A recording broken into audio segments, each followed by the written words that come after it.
Hello everyone and welcome back to the Cyclocross Social podcast. Post-World Championship cyclocross racing has picked up again in Belgium. This week, midweek, there was the Exactcross in Maldegem, a park cross which is not too serious, which is why we didn't cover it, but we'll cover bits and pieces from that in today's podcast. The final round of the Superprestige took place in Middelkerke, the Noordzee Cross, and with me here to discuss the action is Issam. Yes, thank you for having me. Let's start with the action in the men elite category. The midweek race was won by Laurens Zweek after a quite competitive race. He defied Eli Iserbyt in the final lap. Iserbyt is hoping to make something from his season. It's not been a great season for him. His number of victories have stayed behind compared to previous seasons, just 4. He's hoping that a few more wins here can boost his numbers. He was also eager here in Middelkerke. For the first part of the race we had a quite large leading group of some 15 riders, but eventually 6 riders broke away. Paul Sauze duo was there, Eli Iserbyt and Michael van Toerenhout. Alpecin de Koning was represented by Niels van de Putte. Deeschacht had Toon Aerts up front. Ridley had Joris Nieuwenhuis there, and then Lars van der Haar was there as well. Van der Haar was quite active in the first part of the race, hoping to maybe turn around a huge deficit in the Superprestige by placing a lot of riders between him and Van de Putte, but it didn't work out. In the second half of the race, there were 3 main players at the front. Nieuwenhuis put on a quite hard pace a lot of the time, mainly to escape from the team tactics of Iserbyt and Van Toerenhout. The strategy of Nieuwenhuis worked out really well. There was only one moment when Nieuwenhuis made a mistake when Van Toerenhout tried to drop the gap to Iserbyt, but that was only because Nieuwenhuis made the mistake. Apart from that, he was never in any difficulties. In fact, attack was the best defense. He simply took the lead a number of times, putting the rest under pressure, and he repeated this feat in the final lap. He took the lead, set a high pace, and slowly but surely managed to stretch out a gap over the Paul Sauze riders. Iserbyt tried his best to follow Nieuwenhuis, but he couldn't make it stick. Nieuwenhuis, in his 6th race of the season, took victory ahead of Iserbyt, with 3rd place going to Van de Putte after Van Toerenhout messed up the final sandpit. Issam, we can only be happy for Nieuwenhuis when he takes the victory here. It's been a dreadful season for him. He had that shingles infection over the summer. It took super long. He couldn't really train. They eventually pretty much rode off the entire season, but eventually progress started kicking in sooner than expected. He could race a number of races. He was good in pretty much all of them. Now a couple of names, the entire podium of the World Championships, have elected to end their season focusing on the road campaign or being too tired from the cross season. And then Nieuwenhuis shows what he's made of. He is one of the best, if not the best, full-time cyclocross rider. It's back to where he belongs. Yeah, absolutely. I think, in terms of doubts, I don't think there were really any doubts after the first couple of races from his return. I think that there he really showed that he's a world-class rider, someone that in the world of cyclocross is, one of the best, if not the best of the rest. And I think that it was basically just something that had to happen at some point. And everything worked out, and he had very good legs today. I think that was evident. He was able to be in control with these guys of Van Toerenhout and Iserbyt. You always know that there is going to be some shenanigans, some trouble, some tactics being played. And I think that Nieuwenhuis maintained the upper hand despite being in that position that, a real deficit, not having a teammate there that can help him out. And I think that he raced very mature. He did not make that many mistakes, and that last lap was also, I think the crucial part there was probably him also being in the lead and putting them under pressure, but also Iserbyt making the mistake, because I think in the last lap it became apparent that Iserbyt was the stronger of the duo from Paul Sauze, and I think that set him back, because then he was behind Van Toerenhout, he had to pass him, and then the gap was already established. But I think that nevertheless Nieuwenhuis had the legs to win, and it was a feel-good moment for sure to see him take the victory.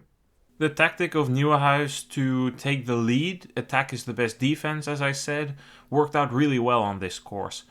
The course here hasn't always been like this. In recent years, it's really evolved to a course that resembles Ruddervoorde a lot. Ruddervoorde has the uphill sandpit. Here the sandpit is just a regular sandpit with 2 passages through it. But the rest of the course really is a lot like Ruddervoorde, Issam. I would argue that it's even harder to pass than in Ruddervoorde, because in Ruddervoorde you at least have these straights around the pits. Here it's a relatively short start-finish straight, and all the straightaways are just around that, so it's super hard to move around, which meant that Nieuwenhuis, by this way, he just put himself in a position where if you're stronger, which he was, you can slowly drag out gaps, you can put the rest under pressure, force the error on them, and even if you're unable to drop them, you at least don't make yourself vulnerable to team tactics. You could see he was super alert on that. When he made that mistake, he immediately passed Van Toornout. At other moments, he was aware, he remembers these situations from last year, and where in other courses you have more benefits from drafting, that wasn't the case here. On this course, it really worked out, and you got a outcome that would have probably been a bit more difficult to achieve on other courses where there's more possibilities for them to make late lunges down the inside. I don't know how you view that. Yeah, I agree. I think that this is definitely a race in which you can take the lead and not really pay for it that much. I think that you have to be careful, obviously, and you have to have good legs to make that happen. But for sure, I would say that it is, for this race, the best tactic for sure was with those Pauwelsauser guys to take initiative, to be ahead, and to make sure that you don't let them play the game. And I think that was crucial, and he made that happen. He was able to disrupt the tactics, and I think we have seen that this season already a couple of times. I think I can remember Sveek as well. It is possible. You can break the tactics a little bit. You need to have good legs for sure, but you also need to be very attentive in your riding. And I think Nieuwenhuis today, perfect. He was doing the right things at the right moments, and it's great to see him on the top step of the podium. He completely deserved that win. He was more powerful. I do think over the course of the race that Iserbyt found a course that suits him a bit better than Nieuwenhuis. The technical nature, the twisting and curving, the steep banks, that's what Iserbyt is typically best at. This is a real Iserbyt course, also in extension a real Van der Haar course. These two riders, however, have not been at their best for most of this season. Both had their phases, Van der Haar early on, Iserbyt in December, but both for different reasons. Van der Haar struggling with some back issues, he had a knee issue earlier as well. Iserbyt, the story is known, he has a condition to his nerves running from his back. He's going to undergo severe medical examination after the season because he's experiencing severe power difference between his left and right leg at the moment as well. Those factors all add up, which means that if we conclude they are not at their best, whereas we know that riders like Nieuwenhuis and Van Toornout are doing quite well, the riders that you might not expect as much on these type of courses come to the front a bit more. We should also mention it is post-World Championship racing. These are the most irrelevant races of the season. Some riders have peaked for Worlds, some riders have mistimed their peak, others are tired, the mindsets are different. Some riders are happy that it's over, for some this is the final weekend, some will do another week. There's a lot of different mentalities, mindsets, and everything coming into these races, making the value that we should attach to these results fairly limited. If we look then, Issam, at Niels van der Putten, who was in third, unless you of course still want to say anything about the Pauwelsauser riders, but if we look at Van der Putten, he, I think, rode a solid race. He too has not been at his best in recent weeks. He had illness, it hampered him quite a bit. Van Toornout has also been ill, but for Van der Putten it's been lingering a bit longer. Van Toornout was just that he was ill just before and during the World Championships. So Van der Putten, he rode a calm race. He kind of stole that third place in a way. He was the only one to bridge to the leading group from Aerts and Van der Haar. He rode mature. He really grew into the race. His technical skills are phenomenal. He is very good on the bunny hops, although I must say that the passage of Nieuwenhuis in the final lap over the barriers was also very, very rapid. Some competition going on there, who is the fastest, but those technical skills helped him save energy and eventually take that third place and winner of the overall Superprestige, which is a great result for him.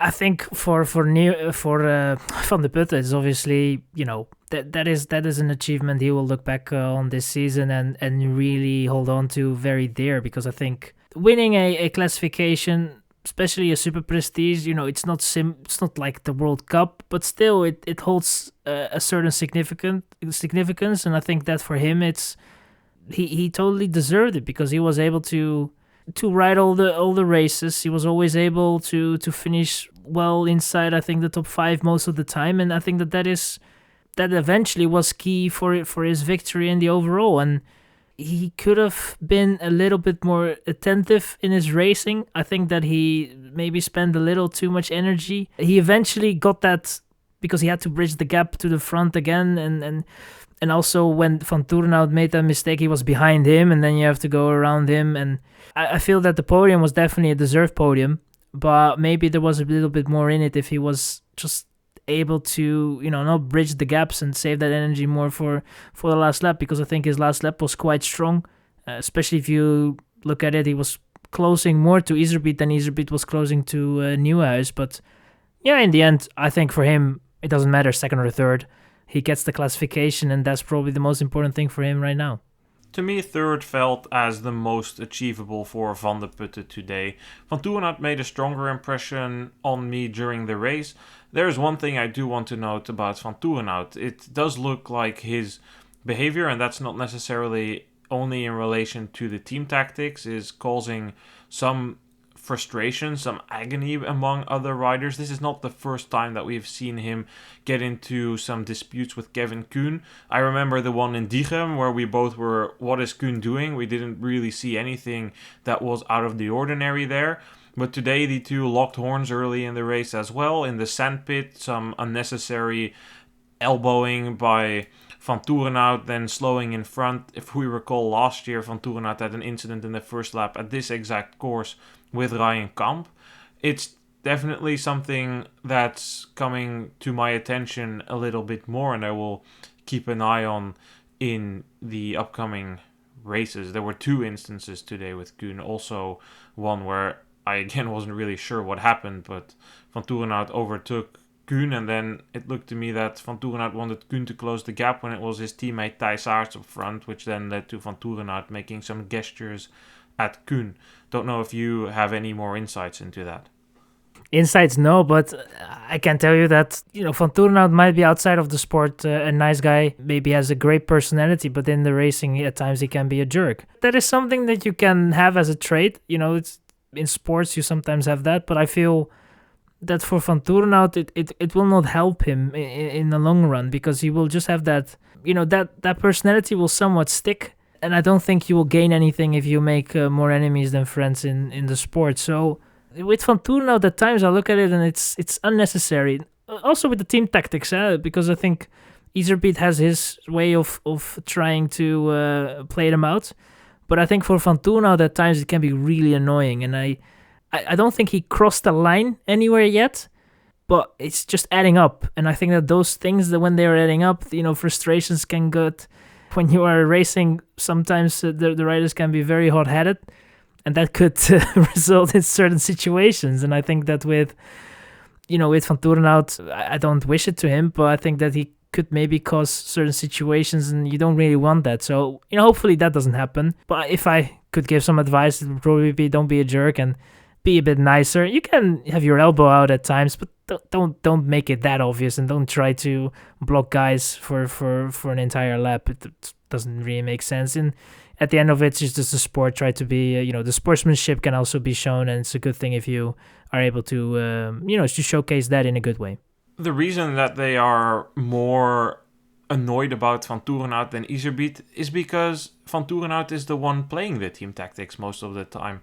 It's usually the tactic of Paul Sauze to make Van Toerenhout open the race. He's the one that needs to force a decisive move. Then there's a leading group, and from there on, Iserbyt is usually the card they play. Van Toerenhout gets 1, sometimes 2 opportunities to attack, but most of the time he is the one that needs to drop the gap to Iserbyt. He is the one that needs to make the dive bomb, drop the gap, and put the rest in a very particular situation, a peculiar situation in which they need to chase. that's where the frustration with Van Toerenhout comes from. It's definitely fair to say that Pauwels Sauze is not the most loved team in the peloton or in Belgium due to this, but I don't want to turn this into a big roast of the team tactics or a long team tactics episode. In fact, we've probably spent enough time talking about them, and to add some nuance, I should say that from a team perspective of Pauwels Sauze, it makes a lot of sense because they just want a Pauwels Sauze rider to win. So from that regard, I can understand it. Good. Let's look at the entire top 10. Nieuwenhuis with the win ahead of Iserbyt, Van der Putten, Van Toerenhout, Van der Haar and Aerts. Sweeck was 7th ahead of Jens Adams, Wietse in 9th and Kai de Bruikere 10th. Issam, what did you think of Aerts and Sweeck today? Somewhat disappointing results, is that fair to say? That is definitely one way to put their results. I think that for Aerts, he was there longer in that front picture in a way. He was able to race up there, but it felt with Aerts that he was never really able to put a stamp on the race. He was there, never really was able to take that initiative, and I think that probably the legs and the course isn't really something that plays in his cards, and that didn't help him. And for Sweeck, Sweeck is we know Sweeck. I'm not going to be here saying now that we cannot expect him in the next couple of races, but he is someone that picks his races. We have seen it this season. He took that win in Maldegem, and from there on he's maybe going to seize his opportunity elsewhere. But for today, it wasn't the greatest of results, but we have seen that from Sweeck a couple of times already this season, and then he can bounce back quite well. So we have to wait and see what that will give in the next couple of races. Sweeck suffered from a bad start, which isn't the first time this season. Then he's just chasing. The fact that he needed to run the barriers didn't help. But at the end of the day, we are in Sweeck territory. This is Sweeck season. That win in Maldegem, it might be a sign of what is to come. Sweeck is typically quite strong in this part of the season, last year being a notable exception. He typically likes the courses, he likes the post-Worlds racing, he's able to carry his form over quite long. There is a reason he's a 4-time consecutive winner of the Sluitingsprijs Oostmalle. There is a reason why we call it a Sweeck season when you get 2 wins in not that important races during the season and then stat pad by winning Maldegem, Oostmalle and 1 or 2 more races. I expect to see a bit more from him. Today it didn't work out. And again, as said, it's the end of the season. We shouldn't attach too much value to these results. We can move to the women's racing now. There was a crash in the first corner. Lucinda Brandt got dive-bombed by Aniek van Alphen and needed to chase. It gave us a more entertaining race than we anticipated. Kelan Corendon was up front with Inge van der Heijden and Casasola. Van der Heijden was the one mainly driving the pace. Casasola was arguably a bit more powerful but struggled a lot through the sand pits and on some of the steep hills. Brandt moved her way through the field, eventually catching up to the second place group from being roughly 35 seconds down. She stuck at 20-25 seconds for a while and really came closer in the final 2 laps. In the penultimate lap, she reduced the gap from 25 seconds to 15 seconds. In the final lap, she caught up to Casasola, who got dropped by Van der Heijden, and then Brandt was eager to make a final push, eager to try and get another victory. She came closer, but ultimately had to settle for second. Van der Heijden held on. Brandt took second, with Casasola taking third. A more interesting race than anticipated, as said, Issam. Brandt normally should have won here if it wasn't for that crash. It looked like she was quite frustrated with the move Van der Heijden made there. Van der Heijden on her part looked to be confused, upset that Brandt closed the door. Your take on that and then the rest of the race?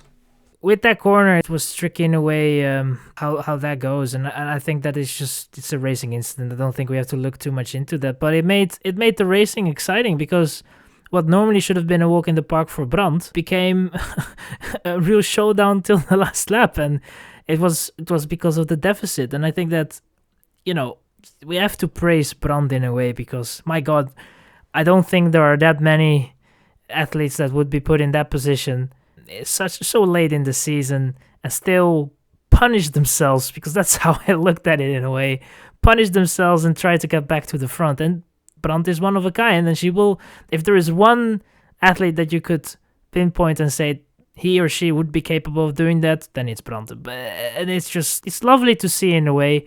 And then we had up front, we had that duo with Casasola and Van der Heijden, which was, I think for Casasola, it was probably great to see that it looked like her season was probably going to end in a way that we didn't really want to see, very quiet, but it seems like she found somewhat of a solution, and today looked quite good.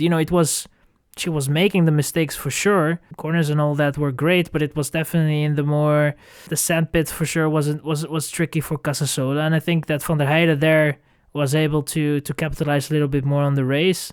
And then Van der Heijden had that gap and was able to push forward. And then the danger came from Brandt, but Brandt was just that little bit too late. If it was half a lap longer, Brandt would have won. But what do you buy with that?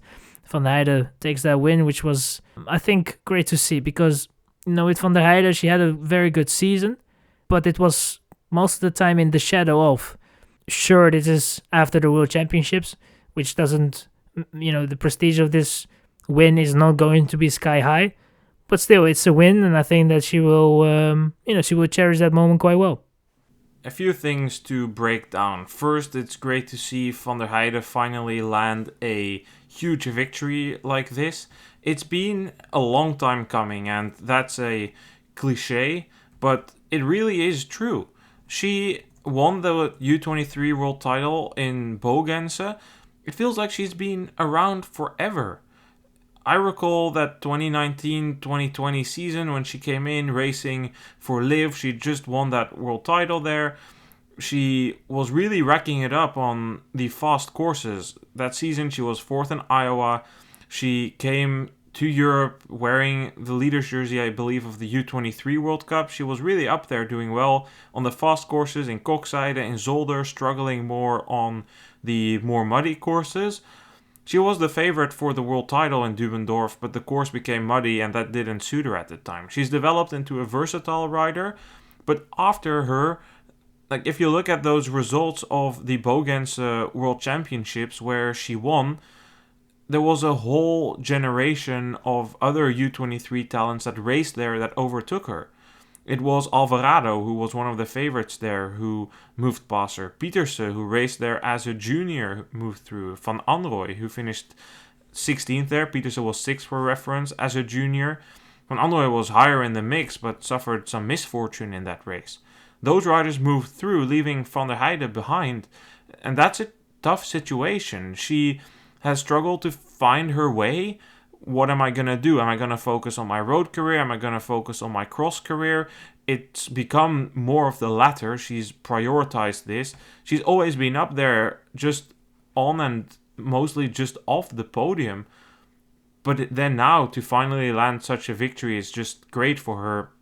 And I completely agree with your assessment about the sand. If you compare it to Casasola, I said before, this course resembles Ruddervoorde, and Casasola's ride was almost an exact copy of her ride there early in the season. It's good for Casasola that she's able to rebound after that tough December period where she had an asthma attack, several other health injuries or health situations that put her back. But the overarching points around her still stand. She's very talented, very powerful. What does she need to work on? Her core cyclocross technique. The sandpit, just like in Ruddervoorde, was not good enough. The timing of the dismounts often is lacking as well. In the sandpit, she rides until she comes to a halt. On the uphills, we saw that a couple of times. She's too late with the dismounts. Her cornering skills are fine. They can improve a bit, but it's the other parts of the core cross skills which she can still improve, and that's completely fine. She joined Krelan just to do those things. Normally, I would make a critical remark about the fact that she stuck to the wheel of Van der Heijden that much. It would have been, from a personal perspective, better if she wanted to win to get ahead of Van der Heijden. However, they are teammates, and if she would have done that, she would have just slowed the pace up front, which would have resulted in Brandt winning, from my POV at least. I don't know how you view that. Yeah, I think Casasola today was in this sort of team player mentality. I think she definitely, if she had the opportunity to win, she would take it, but I think that she just wanted to make sure that if it wasn't her race to win, then at least Van der Heijden had also the shot of winning it. And I think that is probably the best way to look at it, because the opportunity was there with the mishap of Brandt in the first turn, and then from there you you get a race presented to you, which is probably different from what you thought the race would have been. And then you can race for the victory. And I think that Casasola there, you don't have to bring up the fight to your teammate, especially if you have that deficit, which was just, it just hurt a little bit too much. And I think that it was just a good thing that she didn't really ride in the way of Van der Heijden, and Van der Heijden was able to do her thing and in the end got the win. For Brandt, in the end, it just sucks. It stinks that she had that crash early in the first lap. She did what she could. Yeah, she made a mistake, or maybe two mistakes from what we saw on the broadcast after that. But you can't expect anybody to deliver a perfect race. Starting with such a deficit, overtaking so many riders is challenging. You need some luck. You need a perfect execution to come back from that. It was too much to ask for today post-World Championships. You already applauded her fighting spirit. I completely agree that we should do that. She went real deep. She keeps the podium streak alive, which is something I will keep rooting for until it eventually comes to an end. Somebody who also kept fighting was Kant. Did you see that look on Kant's face when she was in the wheel of Brandt, I think with 3 laps to go? She was giving it her everything, her absolute all. Everything in the tank needed to come out. She wants one high-profile podium to end her career. 4th place is a really, really solid result for Kant. Yes, a bunch of riders aren't here. Yes, it's a continuation roughly of where she was at the World Championships. But it's still an improvement from where she had been slightly earlier in the season. And it's also just very nice to see her regardless of the level. If she can get a podium tomorrow in her hometown of Lille, that would be a fantastic end. Well, she's of course doing a few more races, but you get my point. A nice conclusion. Yeah, the fighting spirit of Kant was definitely up there as well. And I think because of the mistake of Brandt and Brandt not being in first, or at least leading that pack out, it changed the dynamic of the race maybe a little bit. And also for riders like Kant and Clauzel behind, who in my opinion also had a very good race. Those women were thinking about maybe a podium spot, but those dreams were crushed when Brandt was able to get back into rhythm and get back to the front. And then you basically, the way you started the race, you have to end it somewhat similar. And it's crazy how it goes. Normally it would have probably been I wouldn't say a more relaxed race, but then the dynamics would have been maybe a bit more tactical. And racing for 4th is just a little bit different than thinking about a podium. But yeah, Kant was really suffering, and I think for Clauzel in the 5th place is also, it's a solid result. It's great to see that she was able to get herself in the position. Although of course we have some riders missing, but we all know that that's going to be the case after World Championships, and so that perspective is already there, I guess. Let's look at the rest of the top 10. Van der Heijden ahead of Brandt, Casasola, Kant and Clauzel. Ribeirol came 6th ahead of Brouwers, Bentveld, Van Alphen and Krabbe. A few remarks. 12th place went to Laura Molengraaf. It's been a really tough season for her. Several illnesses have put her back time after time again. She also broke her finger in Maasmechelen from the top of my head. Her team manager Bart Wellens was in the Sporza studio during the World Championships, alluding to several of those factors. Let's hope that she can quickly leave this behind and work back to making some progress, hopefully on the mountain bike and the road. Final question, Issam. Post-World Championship racing here in Middelkerke, we both said, well, we can't really attach too much value to these results. It doesn't really say much. The organizers of these races are in a different situation because the best riders of the sport, the full podium of the Men Elite World Champion and 2 out of 3 of the Women's World Championship have ended their season. These races are all looking for ways to attract spectators. Tomorrow in Lille, they're doing an all-star cross. We're having several other events around it. Here in Middelkerke, the organizer said he wanted the federation to potentially intervene and mandate people to participate in every single classified round of the Cyclocross World Cup. Or not the World Cup, of any cyclocross classification in fact. Not the World Cup. The Belgian Fed should mandate the riders to participate in all X2O and Superprestige races. I have to ask for your opinion on that, because today the public attendance actually didn't look that bad here. No, and I think that has also to do with the tradition in a way. In the last round of the Superprestige, so that will always get some attention, I guess. But mandating is definitely not the solution. I don't think we're talking about World War III or something. It's just a couple of races that we have after World Championships, and so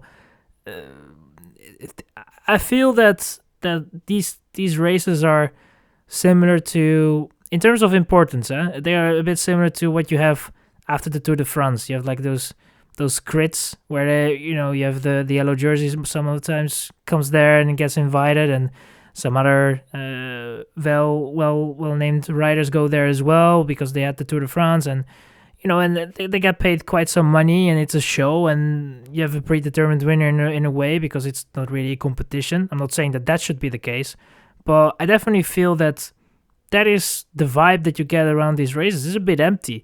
Sure, there's a classification that has to be decided, but for me, it's not that I am, the classification wasn't that interesting to start with for the first places, and it was, it's just a bit empty. And I think for sure the organizers have to be creative with the situation they are in, because I think that if they would do nothing, that would definitely not be the solution.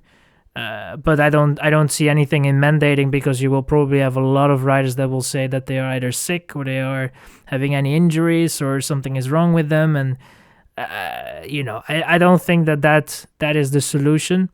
I do feel that what they're going to do in Lille is definitely something that I look at and be, I encourage those kind of steps. It's probably going to look a bit ridiculous with some of the riders that will be attending that race, but I think that it is definitely that is the things that we need to see in cyclocross, and especially when you are in that position of the unfortunate position of having that little that decrease in prestige because it is after the World Championships. I think you have all the room in the world to be creative and try things out. No one is going to blame you. You probably don't have the same eyeballs you have before. So yeah, I think you have to be creative and you have to try things, and it's hopefully that will be something that we can see in the future instead of only complaining, because they didn't only complain, but they complained definitely about the situation. But if they would be creative and we would see a different type of racing, I don't know what you can change, but that's up to them. That would be something I would love to see, and I think that in terms of prestige, you will never increase it, because just after that World Championships, a lot of riders dip, and the rest that stays, their season is somewhat over already, and they just try to save their classification if that is the case, and otherwise they just try to win a race like Lauderswijk.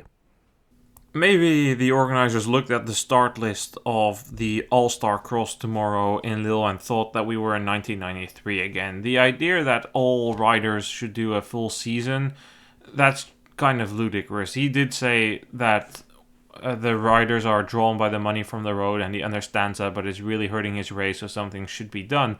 It's not realistic, and the bigger picture, the bigger discussion to be had here is, what does the future calendar of cyclocross look like?